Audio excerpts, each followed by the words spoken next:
teman-teman, ketemu dengan saya, Ifta, dan rekan saya, Cynthia.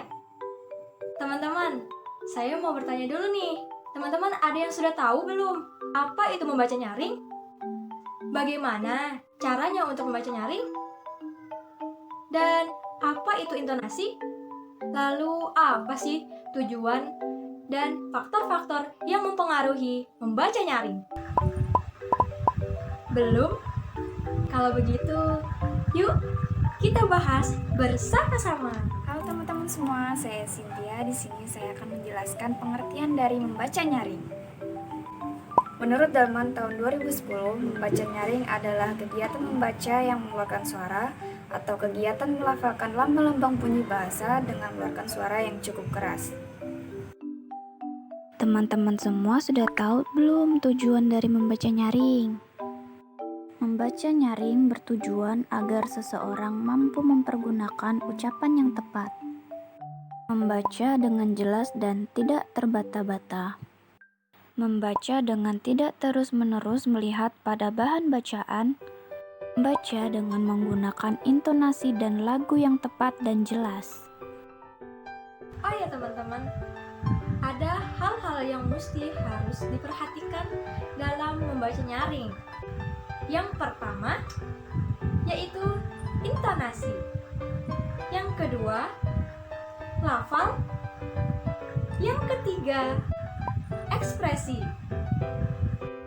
Intonasi ialah tinggi rendahnya suatu nada pada kalimat yang memberikan penekanan dalam kata-kata tertentu dalam suatu kalimat. Untuk mengetahui kapan kita harus memberikan penekanan pada suatu kalimat, kita akan dibantu dengan tanda koma dan tanda titik. Lafal, cara pengucapan suatu huruf. Huruf yang terdapat harus diucapkan dengan bunyi yang benar, jelas, dan tepat.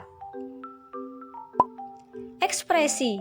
Menurut Kamus Besar Bahasa Indonesia, ekspresi adalah pandangan air muka yang memperlihatkan perasaan seseorang. Kami akan memberikan contoh teks dengan pengucapan yang berbeda.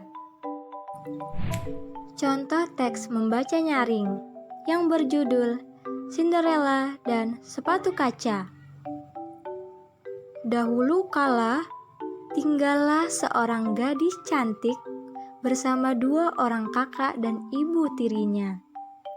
Sejak ayah dan ibu kandungnya meninggal, ia diperlakukan seperti seorang pembantu, dipaksa untuk mengikuti segala permintaan ibu dan kedua kakak tirinya. Meskipun begitu, Cinderella tetaplah seorang gadis yang baik hati. Ia tetap menyayangi kakak dan ibu tirinya. Cinderella dan Sepatu Kaca. Dahulu kala tinggallah seorang gadis cantik bersama dua orang kakak dan ibu tirinya. Sejak ayah kandungnya meninggal, ia diperlakukan seperti seorang pembantu, dipaksa untuk menuruti segala permintaan ibu dan kedua kakak tirinya. Meskipun begitu, Cinderella tetaplah seorang gadis yang baik hati. Ia tetap menyayangi kedua kakak dan ibu tirinya. Itu tadi contoh pembacaan teks yang salah ya teman-teman. Sekian dari kami. Wassalamualaikum warahmatullahi wabarakatuh.